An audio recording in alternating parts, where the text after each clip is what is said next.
Listen, man. The video led itself here. All right, listen. I don't know how we got here. I was looking for content. I found the content. This video fell into our lap, so we were meant to watch it. Okay, I just want you to know that. Before we get into why the best Paranormal Activity was a hood film, I'm assuming they're talking about the marked ones, which arguably is the best Paranormal Activity. I'm not gonna lie. The first one was a banger. The second one was a banger. But this one, it just hit a little different. You know, it got a little more personal than the others. It felt like more of a directed story. But fuck what I'm talking about. Let's hear it from somebody that actually knows what they're talking about. So let's get straight into the video, man. If you like the video, like the video. If you like the vibe, subscribe. At issues.team on Instagram, issuesversusthewall.com, and go get y'all some fire pieces. And let's see why he's about to glaze the shit out of this movie. You're sponsored by Aura. Hey there, demons. It's me, your boy. A Paranormal Activity movie starring demons and cholos. How come nobody told me?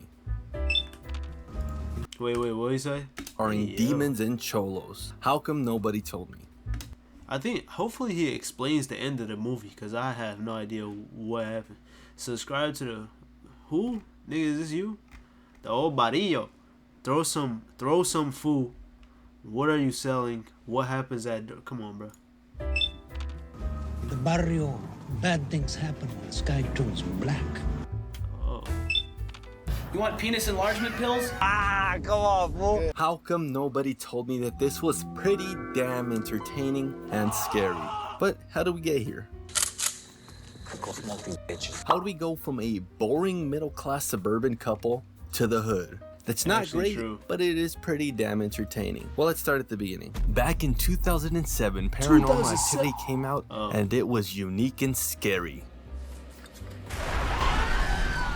Making a lot of money, it spawned 3 sequels, but by then the premise got a bit stale. You can't keep getting away with it! Yo. So what to do? Like all ever-expanding franchises, diversify. Hell yeah. Did it work? I don't know. It made $93 DEI Paranormal Activity. million, and it was entertaining and scary. Well, for me. But in all fairness, hood horror films aren't setting the bar that high. That motherfucker's... You killed my fucking brother! That motherfucker back there is not real! Yo. Let's get into it. The film starts off in Oxnard, California, with the valedictorian Oscar giving a very emotional speech, with one of the main characters, Hector, recording his friend Jesse at graduation. After graduation, they take pics, generic cholo stance and all. What is that? And then What they go is say what's that? up to Oscar, and hey, that's Richard Cabral. Now it's fiesta time, and it's a good time. Started throwing that motherfucker.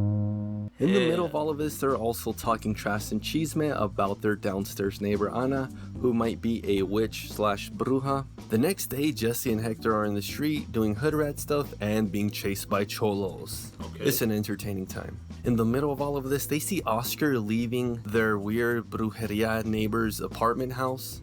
And in the afternoon, it's more good old Mexican times, like drinking tequila. Listen, chat, I want you to know, I am very black, so you might think that this video is a little disconnected from me culturally, but what you don't know is that my girlfriend is Dominican, and none of her family speaks Spanish. So eventually, a nigga just gotta figure something out, okay? I just want you to know that. For no reason. And singing sad Mexican songs. Yeah. This gets interrupted by weird-ass noises from the brujeria neighbor downstairs, so the boys spy on them through their vents with their GoPro camera. They try to find witches but end up fighting naked bitches, but Abuelita interrupts.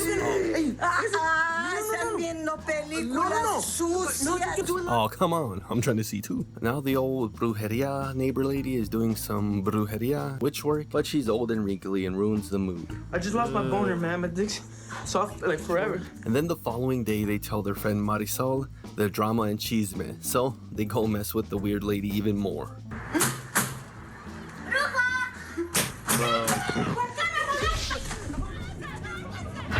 Following this, it's more hood rat activities, and they gotta put it in reverse, Terry, put it in reverse. But Oscar ruins this plan. Wait, what the? Holy shit, this was Oscar.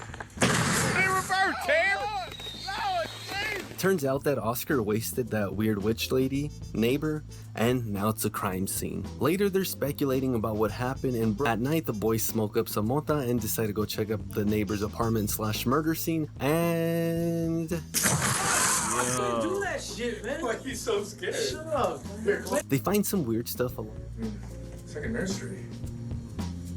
along with Oscar's older brother, who will I never realized that. What the hell? It's like a nursery. He's so scared. Shut up. they find some weird stuff It's like a nursery. along with Oscar's older brother, who we'll just call Richard, also trying to play detective, trying to find out why Oscar wasted the witch lady. Bitch that used to stay right here. You know about her? Honestly, we don't know shit, man. Heard that he did this shit. That wasn't my little brother.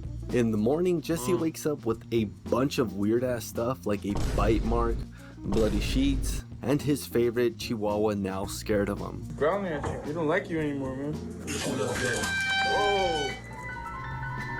Now they're studying the That nigga brujeria knows. and playing with his modern type of Ouija board. Is Jesse handsome? I'm over there stroking my I got lotion on my right now. I'm just stroking my shit.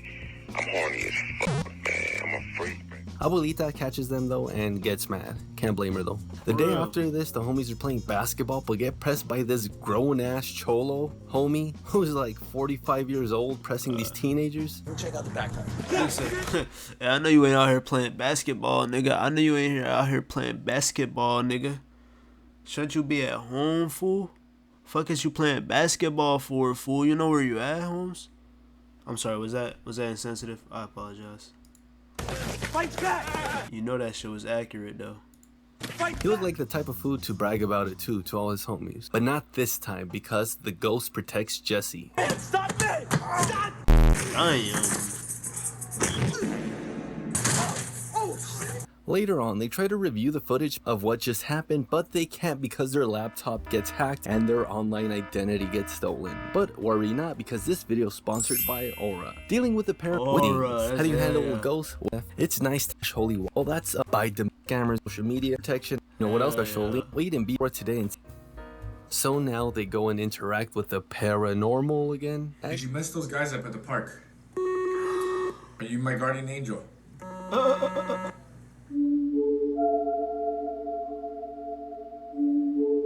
And it later turns out that Hector kinda gets paranormal superpowers. Nigga think he Michael Jackson. He's a phantom. I just feel like I can do anything right now. At night, they try to use their paranormal activities to get some spooky booty. I don't know what the hell that means, but I said it. And they continue the night desperately trying to get that spooky booty at the empty murder scene / apartment that was their neighbors. And it's like, why, bro? I understand this nigga is possessed, bro, but like you're trying to get some buns and the nigga takes her to the... Oh my god, like oh my god. I'm just gonna play the video. And it's a bad idea. Lady that used to live here, she got murdered. Hell no. Get your ass. It's revealed that Oscar was living in the apartment's crawl space, to which later Jesse also finds Oscar possessed as hell in his own house and tells him that he's basically haunted too, like him. It's inside you too, isn't it, Jesse? The only way to stop it is to yourself. Yo. Yourself before you hurt someone, Jesse. So he runs out of the house and he chases Oscar and... Oscar! Damn. That boy dead. That boy dead. The following day, the gang investigates the neighbor's secret crawl space and Jesse finds out that the witch had pictures of him and his pregnant mother who died giving birth to him, which is also what happened to Oscar's mom since they're both firstborns. Also, Oscar was adopted, so the gang goes to talk to Richard about his brother Oscar. Our little boys. Firstborn boys. That's right. But Oscar was adopted. And they unveil that whole Marked One conspiracy / agenda, and Hector takes this random number. They're at the store now and Jesse gets possessed and rages out of nowhere because he catches online personality Sneeko trying to talk to Marisol. Yo, stop. dude, let's fucking go. You want me to watch your clips? Watch my clips. As time passes, Jesse gets more and more Told sus this guy. by the minute, so they go and question the modern Ouija board again, although they get some undesired answers. I said, leave me alone. Just leave me alone. Now. In the middle of the night, Jorge hears his dog in the neighbor's crawl space, so he goes down there to get him, and he spots some creepy ass Easter eggs from Paranormal. So he goes down there to what the fuck is that? get him, and he spots some creepy ass Easter eggs from Paranormal Activity 2. What the fuck is that? Again, the more time passes, the more creepy and sus Jesse gets.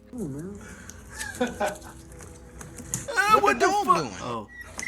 So they go check in on him and ask him what's cracking, and it turns out those lips were because them John's ashy as hell. Oh, also, man. for some reason, Jesse's neck gets paranormally long. But this leads to Marisol and Hector to calling that random number that Hector stole, and it turns out being this Paranormal Activity lady, and I don't know if she's an Easter egg from the previous movies again. Please let me know in the comments. I haven't seen these films in like forever. But the lady basically tells them the whole rigmarole of what's going on and how it's the firstborns and all that.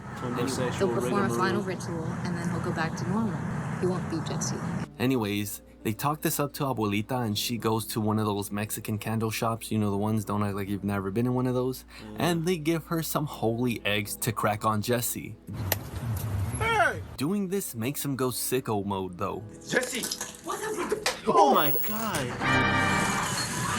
After this incident, Jesse is bedridden for a couple of days until Hector finds him pushing Abuelita down to her death. Did she actually get got? I don't know, it's my first time watching it. Let's continue. Marisol and Hector try and go see Abuelita at the hospital, but they get attacked by... Yo, he really crushed her hand. Like, she was trying to crack the egg on that nigga, and he cracked her shit, bro, and then killed her. Like, damn. I get it, it's a ghost, nigga, but holy. Jesse on their way. Damn. And bruh, why does a car door look like that? This is definitely a prop car. Now after knocking him out, they're trying to take Jesse to that one place that one Paranormal Activity lady told them, but some mysterious ass car ambushes them and takes Jesse. So the two go to Richard's house for some help. So they go to Richard's house to ask him for help to go kick some paranormal booty, and he's basically like, oh, yeah, perro. What? Go smoke these bitches. Orale, I hope those bullets are dipped in some holy water. Now they're at that finalizing cult location that the lady was talking about, and they snoop around, but it's empty. I don't think anybody's here. Hell yeah. And bro, the woman not doing shit but screaming when it all hits the fan really makes this film believable. That's accurate as hell. 10 out of 10 authenticity, real orales. Watch out! What the f wrong with her? Yeah. Richard's character stays behind and probably gets got, while the other Cholo fool gets got too, but Marisol and Hector are able to get away and trap themselves inside this cult house with a big old pentagram in the center. Hector and Marisol later get separated, and I surely hope she's okay. Damn, that girl dead. Now it's just Hector, and he tries to hide and fend for himself, but he gets chased by all these ghosts. The cameraman always dies last because he has to record it. He has to record the ending. And Jesse. When he thinks it's safe, he comes out and ends up getting chased by Jesse again and runs around and somehow ends up back to the first Paranormal Activity couple's house. Hold up, what? Anyways, turns out that Hector causes the end of Paranormal Activity 1.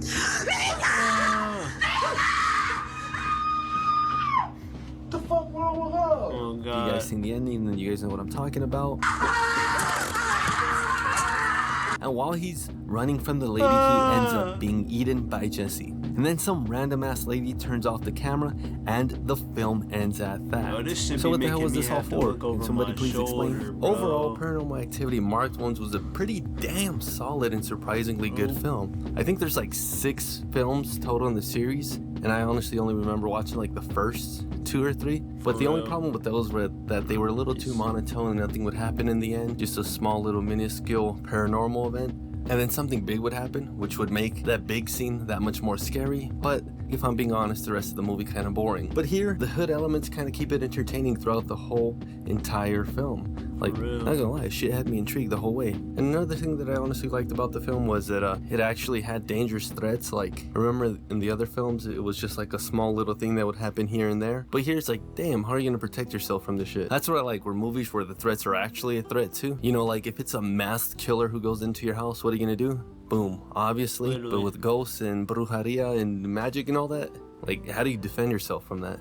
Not gonna lie, I feel kind of bad for you guys watching this video and now me ruining it in case you didn't watch it. This is my first time watching it. Pretty damn firme in all honesty. But yeah, damn, I honestly cannot believe it. They pulled it off. They were finally able to brown face an established franchise and not turn it to complete shit. Actually, damn, true. props to Paramount Pictures. Please don't copyright claim this video. I'm basically giving you free good publicity. Also, I'm not gonna lie, yeah, if you haven't seen these series, especially this movie, I recommend you just watch them in order, I guess.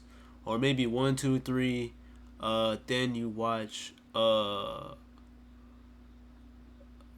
my god, this shit low-key scary. But you watch 1, 2, 3, then the marked ones, and then the fourth one, because I'm pretty sure there's a fourth one. The series is very good, I'm not gonna lie. It's different, Niggas be fucking with The Conjuring, but I think that's just because it's scary or whatever. But yeah, that shit good. It's definitely a nice watch with friends for surely. I recommend it. Shit. It's crazy though. Yeah, this one was insane too, bro. Cause like it just didn't make any sense. Like we had a whole separate story and shit was just happening. Like I don't know, man. But this video in itself definitely did not spoil the entirety of the movie. Although you did get bits and pieces from the beginning to the end, it still doesn't tie everything together. You still don't really know these characters like that. So I still recommend watching it if you haven't seen it, you know. But yeah, great movie, great video. Let's see if so I don't know how accurate this is to the continuity, but for me, I enjoyed the video. 8.5 out of 10 orderless. It's good for the spooky season. Thank you. Yeah, easy 8.5, not gonna lie. That's the video though, man. If you like the video, like the video. If you like the video, subscribe. At issues.team_on Instagram, issuesversustheworld.com, and go get y'all some fire pieces. And we'll catch y'all in the next one.